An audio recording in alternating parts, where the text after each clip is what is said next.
Le hall d'assemblée vibrait d'un silence discipliné.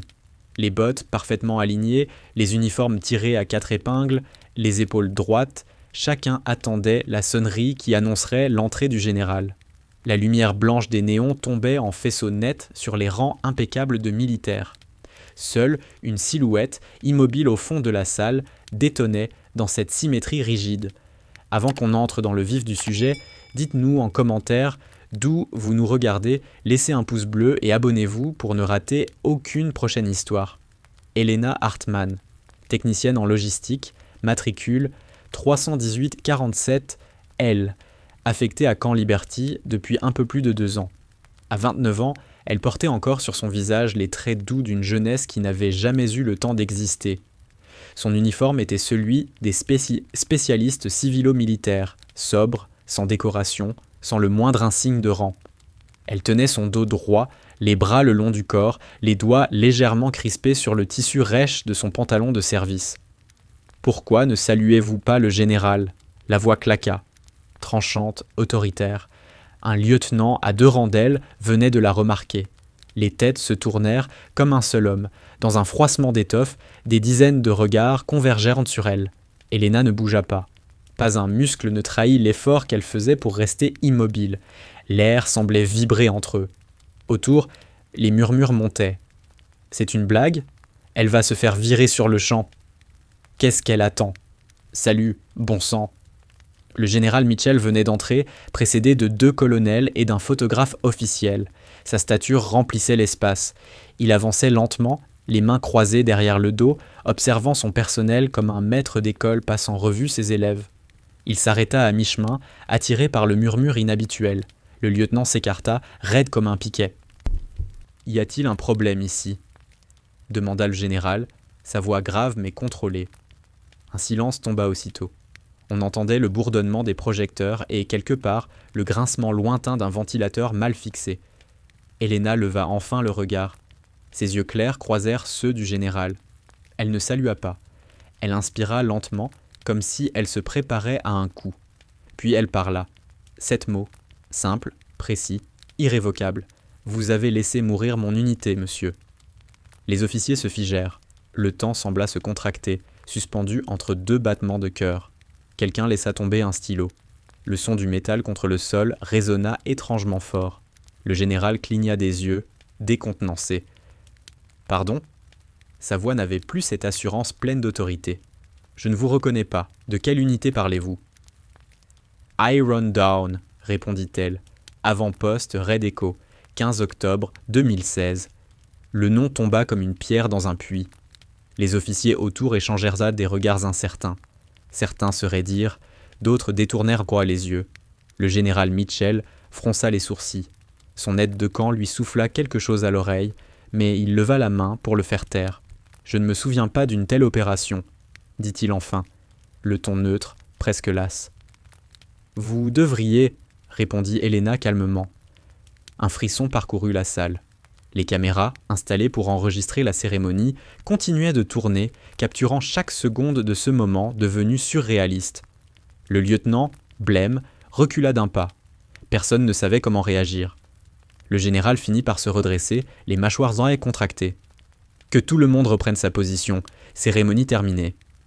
Les soldats se dispersèrent en silence, évitant soigneusement de croiser le regard d'Elena. Seule, elle resta au fond du hall encore quelques secondes, respirant lentement, le cœur battant fort sous la toile rigide de sa chemise. Quand elle fit demi-tour, elle sentit les regards brûlants dans son dos, mélange de curiosité, d'incrédulité et d'une peur diffuse. Dans le couloir, le bruit de ses pas résonnait sur le carrelage. Elle ne tremblait pas encore. Elle savait que le plus dur commençait. Le lendemain, l'air de Camp Liberty semblait plus lourd que d'habitude. Les sirènes du matin hurlaient leurs notes familières à 0h0, mais personne ne semblait vraiment réveillé. Les soldats se déplacèrent dans les couloirs avec la lenteur prudente de ceux qui savent qu'un scandale couve. Les conversations s'arrêtaient dès qu'Elena passait. Les chaises raclèrent le sol, les yeux se baissaient, les voix se faisaient faussement neutres. Elle ne disait rien, elle ne changea rien à sa routine. Comme toujours, elle arriva avant l'aube au hangar de maintenance. La rosée du matin perlait encore sur les ailes des drones stationnés dans la cour. Elle ouvrit la porte métallique, fit basculer l'interrupteur, et la lumière crue du néon révéla son petit royaume. Établi ordonné, outils alignés, boîte d'étiquettes méticuleusement classées. Sur le mur, une horloge indiquait 05h12. Le même rituel, chaque jour, depuis 2 ans. Elle retira sa veste, attacha ses cheveux en queue de cheval et se mit à vérifier les modules de communication. Rien n'échappait à son attention. Les connecteurs mal fixés, les interférences de fréquence, les micro-fissures sur les boîtiers de signal. Sa concentration était totale, presque mécanique. Le travail l'apaisait, l'ancrant dans quelque chose de tangible. Des chiffres, des circuits, des sons qu'elle pouvait contrôler, contrairement aux voix autour d'elle. Vers 07 Years Serial, un jeune technicien entra, visiblement nerveux. « Salut, Elena. J'ai besoin d'un câble d'Alim pour le simulateur B. » Elle hocha simplement la tête, sans le regarder, prit le câble sur le mur et le lui tendit. « Merci. Tu peux le brancher directement au panneau latéral. Évite le port C, il surchauffe. » Il hésita, puis osa. « Ce qu'il s'est passé hier, tu vas avoir des ennuis ?» Elena leva enfin les yeux. Son regard était calme, mais si froid qu'il coupa court à la conversation. « Retourne travailler, Louis. » Il partit aussitôt, confus, et referma la porte derrière lui. Dehors, la rumeur prenait de l'ampleur. On parlait du refus dans les couloirs, à la cafétéria, dans les dortoirs. Certains disaient qu'elle avait perdu la tête, d'autres qu'elle cherchait la gloire ou qu'elle avait des griefs personnels contre le général. Les plus jeunes, fascinés, chuchotaient qu'elle avait survécu à quelque chose que personne ne comprenait. Le nom Iron Dawn commençait à circuler comme un murmure interdit. À midi, un officier de discipline la convoqua. Elle entra dans le bureau sans saluer, se tenant droite comme un piquet. Le commandant Hayes, un homme massif au visage taillé à la serpe, la dévisagea quelques secondes. « Spécialiste Hartmann, vous savez pourquoi vous êtes ici ?»« Oui, monsieur. » Votre comportement d'hier a été interprété comme un acte d'insubordination publique envers un supérieur hiérarchique. Vous avez conscience de la gravité ? J'en ai conscience, monsieur. Il marqua une pause, cherchant à lire quelque chose sur son visage. Vous avez quelque chose à ajouter à votre défense ? Non, monsieur. Très bien. Le rapport sera transmis au commandement. En attendant, vous êtes relevé de vos fonctions d'assistance logistique pour 3 jours. Vous restez sur la base en observation. Compris. Elle fit un pas en arrière, pivota et sortit sans attendre d'être congédiée. Hayes resta seul dans son bureau, les doigts tapotant le dossier. 1 minute plus tard, il décrocha son téléphone. « Colonel, c'est Hayes. Oui, elle a confirmé ses propos. Non, elle n'a montré aucun signe d'agitation. Oui, je sais. Je la garde sous surveillance. » Le soir, la base retrouvait son calme artificiel. Les hangars s'éteignaient un à un. Les phares des jeeps balayaient les pistes de décollage désertes. Elena marchait seule, les mains dans les poches, longeant la clôture périphérique. Le vent apportait des effluves de carburant et de poussière chaude. Elle s'arrêta un instant près du vieux radar désaffecté. De là, on voyait toute la plaine, un horizon plat, dévoré par la nuit. Dans le halo pâle de la lune, elle sortit une petite boîte en métal de la poche intérieure de sa veste. À l'intérieur, 6 plaques d'identification, polies, usées, certaines guillos tordues, d'autres à moitié effacées. Elle les prit dans sa main, les fit teinter doucement, comme pour vérifier qu'elles existaient encore. Chaque tintement ramenait une image. Des visages, des voix, le rire d'Alvarez, le silence obstiné de Lee, la toux de Cooper avant la dernière transmission. Elle ferma les yeux. Le vent se fit plus fort, et pendant un bref instant, elle crut entendre le crépitement des radios perdues, le bruit des tirs lointains, l'appel d'un soldat qu'elle n'avait jamais pu sauver. Elle rouvrit les yeux, rangea la boîte, reprit son pas régulier jusqu'à son logement. La pièce était minuscule, un lit, une lampe, une étagère métallique, un carnet. Elle posa la boîte dans le tiroir, ouvrit le carnet. Les pages étaient couvertes d'écritures serrées, des lignes de code radio, des schémas de circuit, et entre les notes techniques, quelques phrases isolées. 15 octobre 2016, 13h47, dernière transmission reçue, personne n'est venu. Elle s'assit sur le lit, resta immobile un long moment. Dans le couloir, quelqu'un passa, puis s'éloigna. La base semblait dormir, Elle, non. À 23h40, la lumière de sa chambre était encore allumée. Sur son bureau, le carnet était ouvert à une page blanche. Elena prit son stylo et écrivit lentement. Ils pensent que je suis folle. Peut-être. Mais je me souviens de tout. Et s'ils veulent oublier, moi non. Pas encore. Elle posa le stylo, ferma le carnet et souffla la lampe. Dehors, la base respirait lentement dans le noir. Mais sous cette apparente tranquillité, quelque chose avait commencé à se fissurer. Ceux qui l'avaient vue se taire hier savaient maintenant qu'elle portait une histoire qu'aucune sanction disciplinaire ne pourrait étouffer. Et dans une salle du bâtiment administratif, un jeune analyste du renseignement ouvrait discrètement une base de données classifiée. Le curseur clignotait « Requête, opération Iron Dawn, Red Echo, Survivants ». Carter resta seul dans le bureau d'archives, les yeux fixés sur l'écran où le nom d'Elena s'affichait. Iron Dawn, ce mot semblait vibrer comme un écho venu d'un autre temps.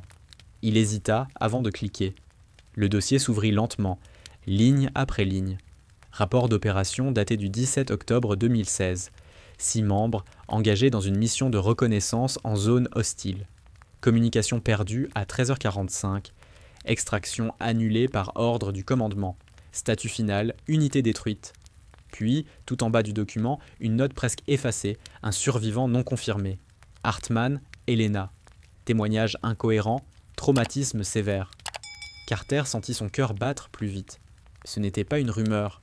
Ce qu'elle avait dit devant tout le monde, c'était vrai. Il enregistra une copie du rapport sur un support crypté et quitta la salle sans un mot. Dans le couloir, des militaires parlaient encore d'elle. Les regards étaient plus durs qu'hier. Certains riaient, d'autres chuchotaient. Le silence se fit quand il passa, comme si le simple nom d'Elena contaminait tout ce qu'il touchait. Au hangar, elle travaillait seule, courbée sur un poste radio ouvert. Le bruit des outils résonnait dans le vide. Carter entra sans prévenir. Elle leva la tête, les yeux calmes, mais méfiants. « Vous êtes venu ici pour me poser des questions ? Je cherche la vérité. » « Alors, vous avez pris un risque ?» Il déposa une clé USB sur la table. « C'est ce que j'ai trouvé. Un rapport signé du colonel Mitchell. Iron Dawn. » Elle la fixa longtemps, avant de parler. « Ils ont redirigé notre extraction. J'ai survécu parce que j'étais trop loin du point de chute. Les autres... Non. » Un silence pesant suivit. On entendait seulement le bourdonnement des lampes et la pluie dehors. « Pourquoi n'avoir rien dit avant ?» demanda Carter. « J'ai parlé. On m'a traité de folle. Puis, ils m'ont muté ici. C'est leur façon d'effacer les voix qui dérangent. » Elle referma la boîte d'outils, essuya ses mains sur un chiffon et ajouta d'un ton calme. « Si vous tenez à ce dossier, cachez ce que vous avez trouvé. Ne faites confiance à personne. » Carter hocha la tête. « Je ne vous laisserai pas seul. Vous n'aurez peut-être pas le choix. » Quand il quitta le hangar, la pluie s'était changée en tempête. Le vent faisait claquer les portes métalliques. Elena resta seule, immobile, les yeux sur la clé posée devant elle. Elle pensa aux voix perdues, aux visages effacés, aux ordres transmis sans visage ni remords. Plus tard, dans son logement, elle rouvrit son carnet. Entre les lignes de chiffres et de codes, elle écrivit « On m'a oublié, mais pas eux. Tant qu'un seul nom sera lu, ils ne seront pas morts pour rien. » Dehors, la base semblait dormir. Pourtant, dans l'ombre des bâtiments, une voiture de commandement s'arrêta près du bureau du renseignement. 2 silhouettes descendirent, un dossier à la main. Les lumières restèrent allumées tard dans la nuit. Carter, lui, ne dormait pas non plus. Il savait qu'il venait de franchir une limite. Et que désormais, ce qu'il avait découvert ne pourrait plus être effacé sans qu'on le fasse taire à son tour. Le lendemain, quand Liberty semblait respirer sous tension, le ciel restait bas, gris, chargé d'orage, et les couloirs bruissaient de conversations hachées. Quelque chose avait changé dans l'air, une prudence invisible, une crainte de dire trop fort certains mots. Dans la salle de commandement, le général Mitchell feuilletait lentement un dossier qu'on venait de lui remettre. Ses yeux fatigués suivaient les lignes d'un rapport préliminaire sur l'incident du hall. On y parlait d'insubordination, de troubles à l'ordre, d'influence négative sur le moral du personnel. Mais entre ces phrases administratives, il sentait une autre menace, plus sourde. Iron Dawn. Mitchell referma le dossier, l'air absent. Derrière lui, son aide de camp attendait en silence. « Vous étiez au renseignement à l'époque » demanda le général. « Non, monsieur, mais j'ai entendu parler de l'opération. Officiellement, elle n'a jamais existé. Officiellement, soupira Mitchell, c'est toujours ce mot-là qui enterre les morts. Il resta debout un long moment, le regard perdu dans la fenêtre. En contrebas, la base s'animait lentement. Les jeeps passaient, les soldats formaient leur rang. Tout semblait normal, mais il savait que ce calme n'était qu'une façade. Il pensa à cette femme qu'il ne se souvenait pas avoir rencontrée. Et pourtant, son nom le hantait depuis 24 heures. De son côté, Carter travaillait désormais dans la discrétion d'un homme traqué. Il avait copié le rapport sur plusieurs supports, les dissimulant dans des boîtes de munitions, un disque de maintenance, une clé cachée derrière une plaque de ventilation. Chaque fois qu'il entendait un pas dans le couloir, il sursautait. Le soir, il observait la lumière du bureau du général depuis la cour. Elle ne s'éteignait plus avant minuit. Helena, elle, continuait sa routine avec la même précision mécanique. Lever à 5 heures, vérification des systèmes de communication, inspection des drones, aucun signe d'émotion, aucune plainte. Mais ceux qui la croisaient sentiront quelque chose d'étrange dans son regard. Une attention glaciale, une distance qui faisait reculer les plus bavards. Même les supérieurs éviteront de la convoquer. Un après-midi, Carter la retrouva à la cafétéria. Elle mangeait seule, son plateau presque intact. Il s'assit en face d'elle sans un mot. Elle leva à peine les yeux. « Ils savent, Denis, que vous avez fouillé, dit-elle. Il déglutit difficilement. Je crois qu'ils ont bloqué mon accès ce matin. Alors c'est déjà trop tard pour effacer vos traces. Elle posa sa fourchette, s'appuya légèrement contre le dossier de la chaise. Vous ne pouvez plus reculer maintenant. Ce que vous avez trouvé, c'est leur faute, pas la vôtre. Vous voulez que je parle au général ? Non, pas encore. Il doit se souvenir seul. Je veux voir s'il a encore une conscience. Carter hocha la tête. Autour d'eux, les conversations s'étaient éteintes.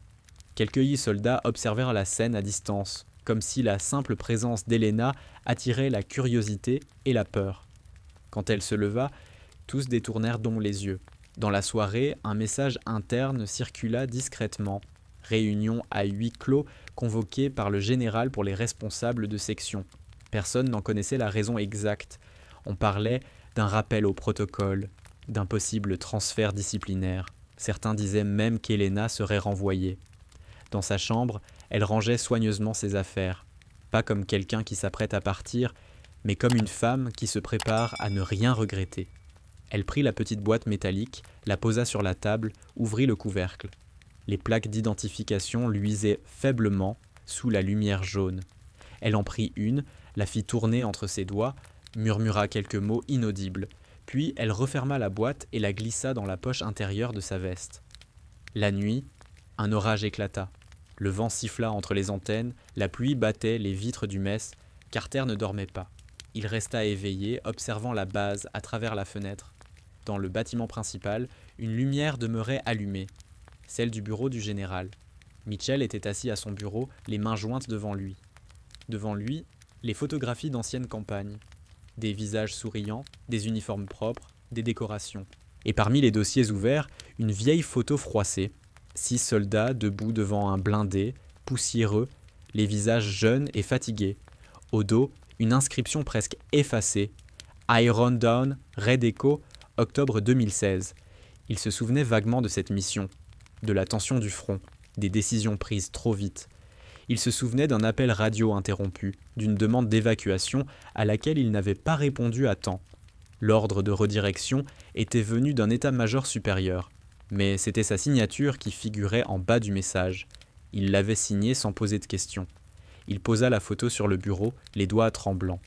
Les mots d'Helena résonnèrent dans sa tête. « Vous avez laissé mourir mon unité. » Il murmura presque pour lui-même. « Non, je n'ai fait qu'obéir. » Mais il savait que l'obéissance n'efface pas la responsabilité. Quand l'orage cessa, la base retomba dans un silence lourd. Helena se tenait debout derrière la vitre de sa chambre, observant le ciel noir. Une lumière passa dans la cour, puis plus rien. Elle ferma les rideaux et resta debout dans le noir, le dos droit, les yeux ouverts. Elle savait que le jour suivant changerait quelque chose, que la vérité, désormais, ne pouvait plus être enterrée. Le matin suivant, la base se leva sous un ciel blanc, sans vent, saturé d'humidité. Rien ne semblait avoir bougé, mais tout le monde savait que la réunion du commandement aurait lieu ce jour-là. Les visages se fermaient dès qu'on en parlait. Dans les ateliers, les conversations se coupaient net à l'approche d'un supérieur. Les rumeurs disaient que le général Mitchell voulait en finir avec l'incident Hartmann. D'autres affirmèrent qu'il cherchait au contraire à vérifier ses souvenirs.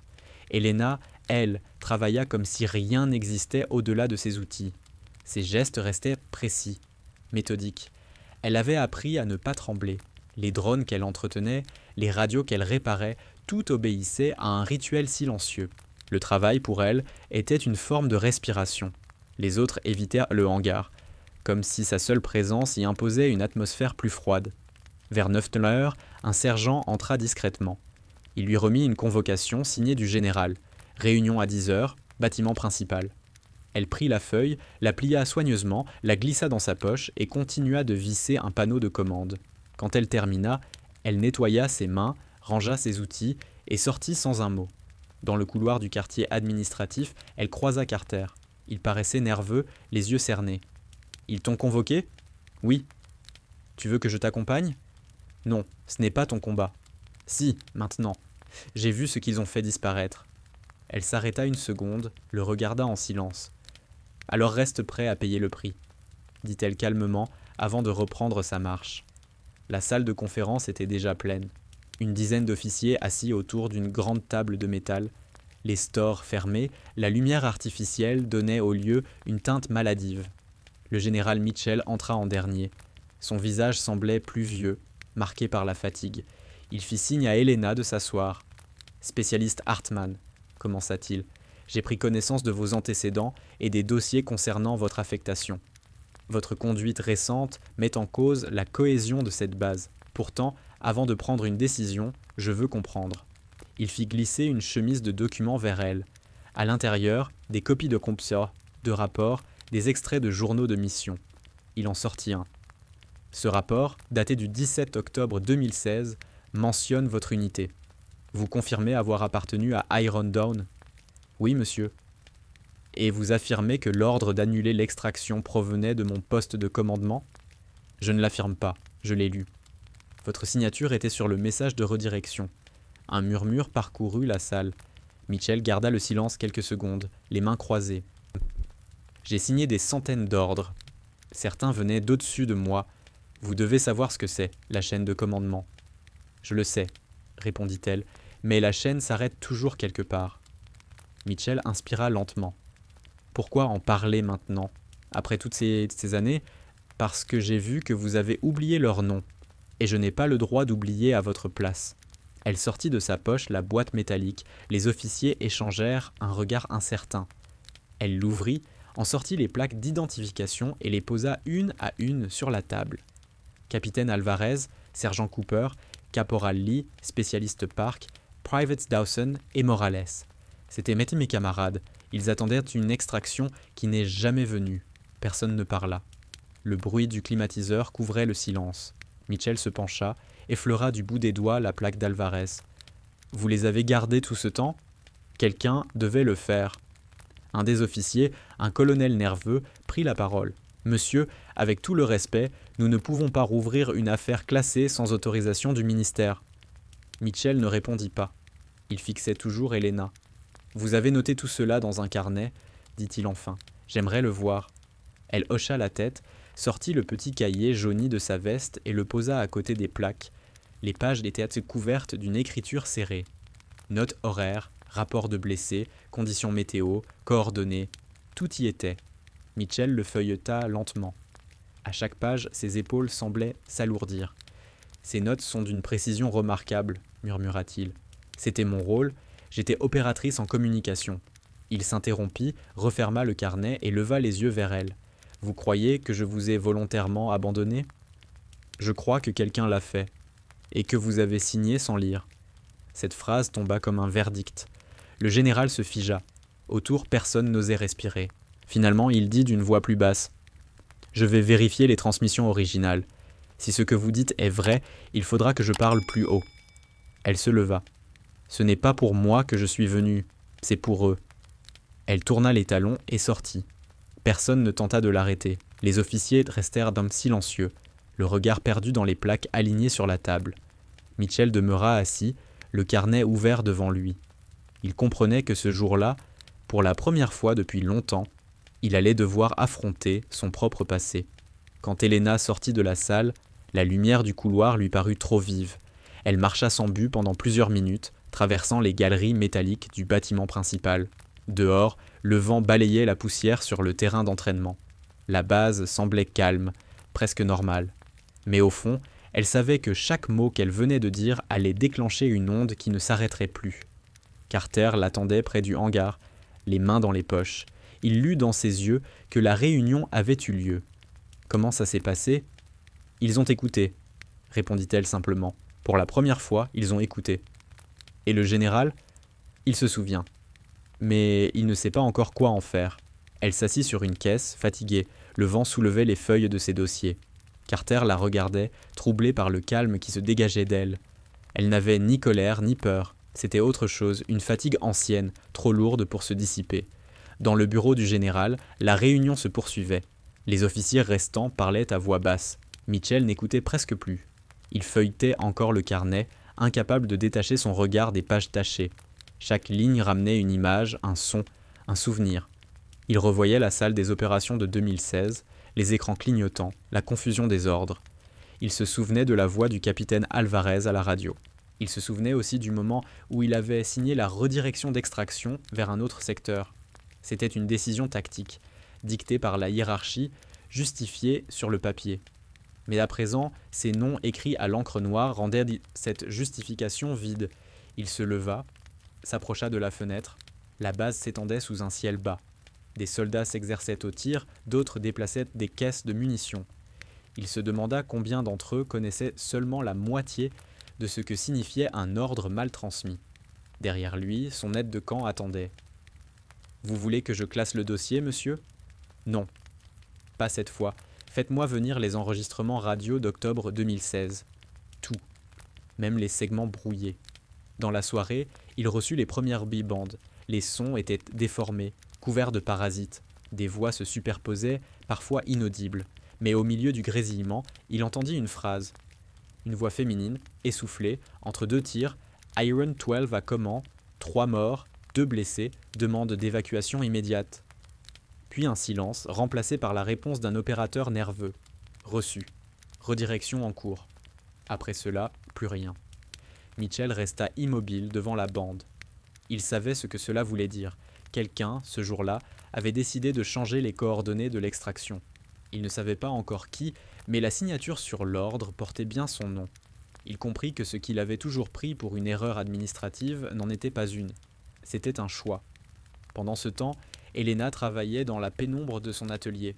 Elle avait repris son carnet et, pour la première fois depuis des années, y ajouta une ligne. 15 octobre, 18h20. L'ordre refait surface. Puis elle ferma le cahier, le posa sur l'établi et se mit à démonter un boîtier de transmission. La régularité du geste la rassurait. Elle savait que tout irait trop vite à partir de maintenant. Carter entra sans frapper. Le général a demandé les archives. Ils vont vérifier les communications. Alors c'est le moment où ils vont choisir, effacer ou reconnaître. Vous croyez qu'il reconnaîtra ? Je crois qu'il ne dort plus. Et c'est déjà un début. Ils restèrent silencieux quelques minutes. La pluie commença à tomber, fine, presque imperceptible. L'odeur du métal mouillé se mêlait à celle de la poussière. Carter observa les gestes d'Elena, précis, sûrs, comme si chaque vis qu'elle serrait contenait une prière. « Vous regrettez de ne pas avoir parlé plus tôt ?» demanda-t-il. « Non. » Avant, personne n'aurait écouté. Il faut du temps pour que la honte rattrape les consciences. Le lendemain matin, un message circula sur le réseau interne. Contrôle exceptionnel des archives radio. Interdiction d'accès temporaire aux terminaux du commandement. Carter comprit immédiatement que la hiérarchie supérieure venait d'intervenir. Quelqu'un voulait fermer le couvercle avant que tout ne s'échappe. Mitchell reçut un appel codé du ministère. Une voix anonyme, froide, lui rappela les procédures. Certaines affaires ne doivent pas être rouvertes. Le passé est une charge, pas un outil.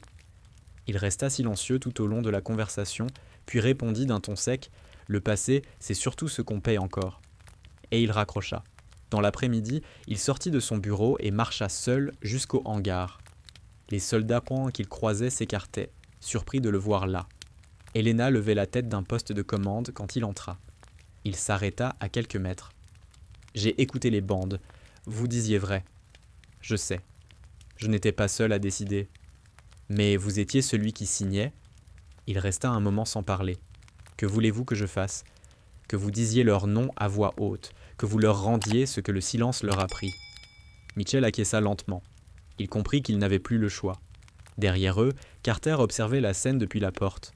Le vent s'engouffra dans le hangar, emportant un instant la poussière et le silence. Le général se redressa, presque solennel. « Très bien, dit-il. Préparez une salle demain à 8 heures. Il est temps que cette base entende ce qu'elle a voulu oublier. » Le lendemain, la base s'éveilla sous une lumière blafarde. Les soldats furent convoqués d'urgence à l'auditorium, sans explication. Les messages internes parlaient d'un briefing de commandement. Personne ne savait vraiment de quoi il s'agissait, mais tous pressentaient de quelque chose d'inhabituel. Dans les couloirs, les chuchotements se multipliaient. Certains disaient que le général allait annoncer une restructuration, d'autres qu'il voulait rétablir la discipline après les récents événements. Helena arriva parmi les derniers. Elle s'assit au fond de la salle, droite, immobile. Carter, de son côté, prit place près de la régie technique, d'où il pouvait observer sans attirer l'attention. Il sentait une tension étrange, comme si la base entière retenait son souffle. Le général Mitchell entra quelques minutes plus tard. Son uniforme impeccable contrastait avec son visage épuisé. Il s'arrêta au centre de l'estrade, posa ses notes sur le pupitre, leva les yeux vers l'assemblée, le silence se fit aussitôt. « Soldats de Camp Liberty, ce que je vais dire n'est pas dans le protocole, mais il le faut.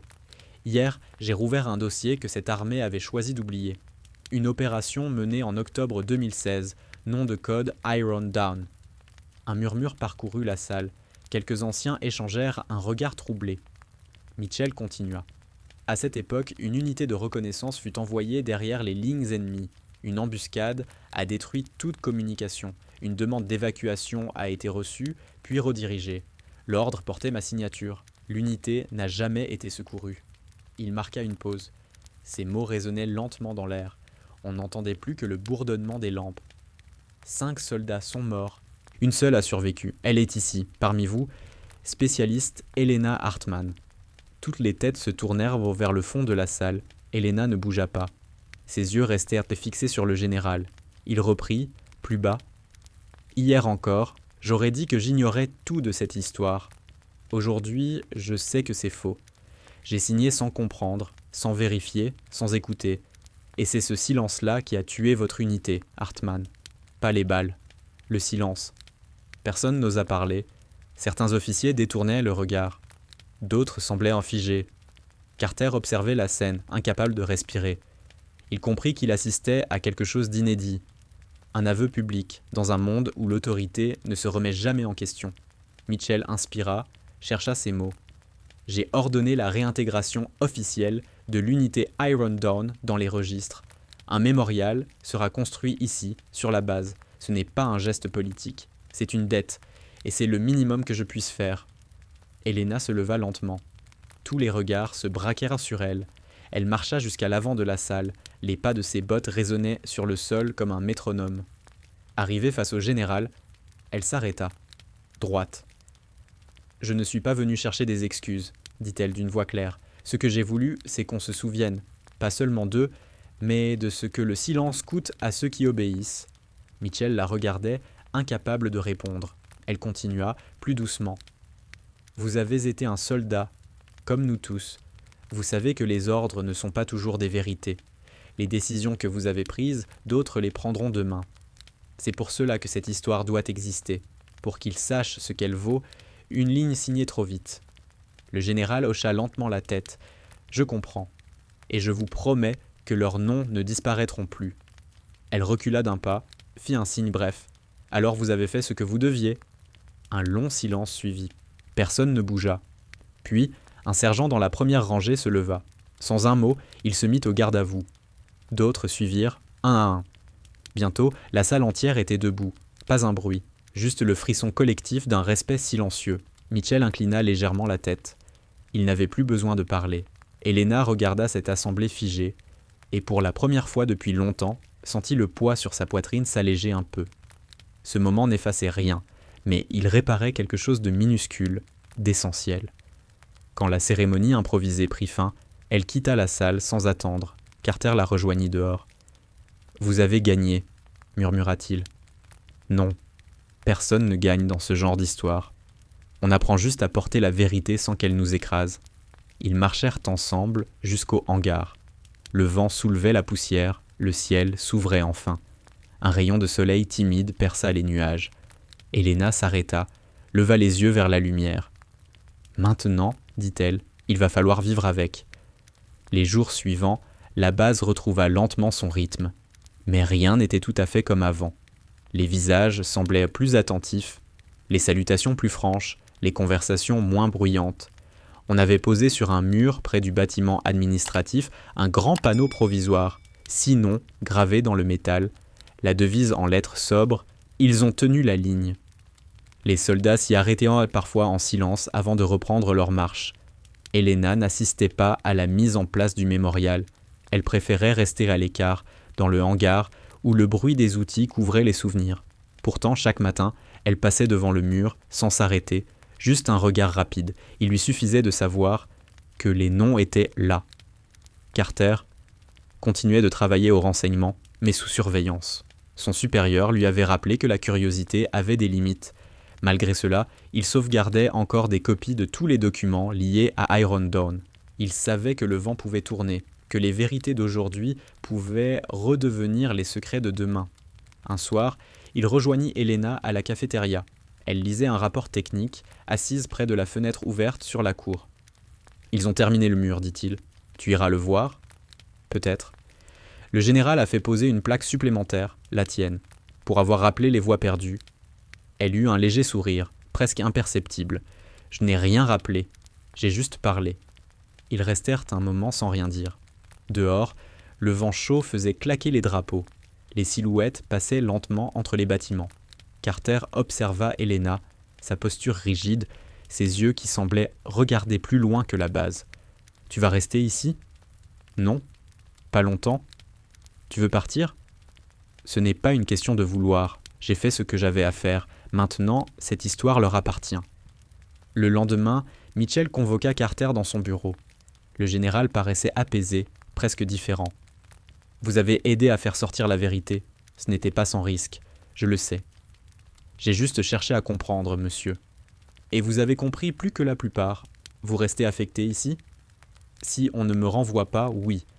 On ne vous renverra pas. Pas tant que je commande cette base. » Mitchell se leva, fit quelques pas vers la fenêtre. « Vous savez, quand j'étais jeune, on m'a appris que la loyauté, c'était obéir sans poser de questions. Aujourd'hui, je me demande si la vraie loyauté n'est pas parfois de désobéir au silence. » Carter ne trouva rien à répondre. Le général tourna vers lui un regard plus doux. « Hartman va demander son transfert. Je voulais que vous le sachiez. Où ira-t-elle ? Une base isolée, dans le nord. Elle a demandé une affectation technique, loin du commandement. Je crois qu'elle veut simplement respirer. » Dans l'après-midi, Elena rangea ses affaires. Le hangar semblait plus grand, vide sans son bruit familier. Sur son établi, elle laissa ses outils parfaitement alignés, son carnet fermé, la boîte métallique au centre. Elle retira les plaques d'identification et les glissa dans une enveloppe brune qu'elle adressa au général. À l'intérieur, un simple mot « Mission accomplie ». Carter entra alors qu'elle fermait son casier. « C'est vrai ? Tu t'en vas ? » ?»« Oui, c'est mieux ainsi. Ils ont besoin de toi ici. »« Non, ils ont besoin de mémoire. Et elle est déjà en place. » Il baissa la tête, cherchant quelque chose à dire. « Je n'aurais jamais su tout ça sans toi. Tu aurais fini par le découvrir, tu as le regard de ceux qui doutent encore du monde. Garde-le. C'est rare. » Ils se serrèrent la main, un geste simple, sans solennité. Puis elle quitta le hangar, son sac sur l'épaule, sans se retourner. Carter la suivit du regard jusqu'à ce qu'elle disparaisse au bout du chemin. Le soir, la base tomba dans le calme. Le vent chaud s'était levé, apportant l'odeur du métal et du sable. Le général sortit de son bureau et marcha jusqu'au mémorial. Devant le mur de métal, il resta un long moment, seul. Ses doigts frôlèrent les noms gravés. Il murmura chaque prénom à voix basse, comme une prière tardive. Puis il sortit l'enveloppe qu'on lui avait remise dans l'après-midi. À l'intérieur, les plaques d'identification brillaient faiblement. Il referma l'enveloppe et la glissa dans sa poche. En se redressant, il vit Carter à quelques mètres, immobile. « Vous venez souvent ici ?» demanda le général. « Quand j'en ai besoin. »« Moi aussi. » Ils restèrent côte à côte, sans parler. Le vent soufflait doucement sur le mur, faisant frémir les drapeaux. La nuit tombait, calme, presque paisible. Dans les jours qui suivirent, personne ne revit Helena. Son nom disparut du registre de la base, remplacé par une simple mention, transférée. Mais certains disaient qu'au matin, quand le soleil frappait le mur du souvenir, on distinguait, dans le reflet d'acier, une silhouette fine, debout, immobile, regardant vers l'horizon. L'aube montait lentement sur Camp Liberty. La lumière glissait sur les hangars, effleurait les vitres des dortoirs, faisait briller le mur commémoratif. L'air sentait la terre mouillée et la poussière.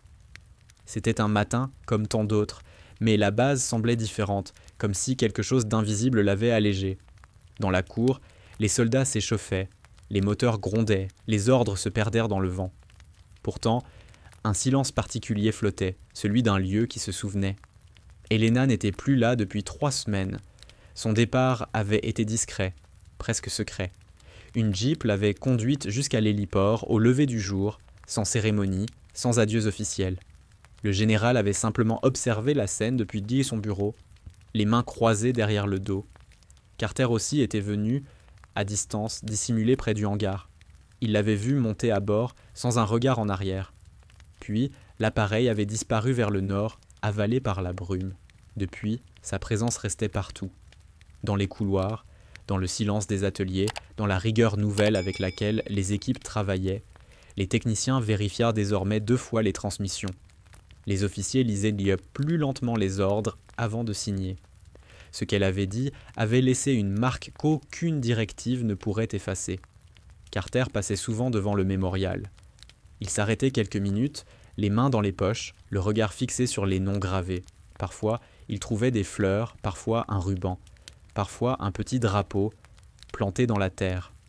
Personne ne savait qui venait les déposer, mais tout le monde avait sa propre idée. On disait qu'une silhouette venait à la tombée de la nuit, qu'elle restait là un long moment avant de disparaître.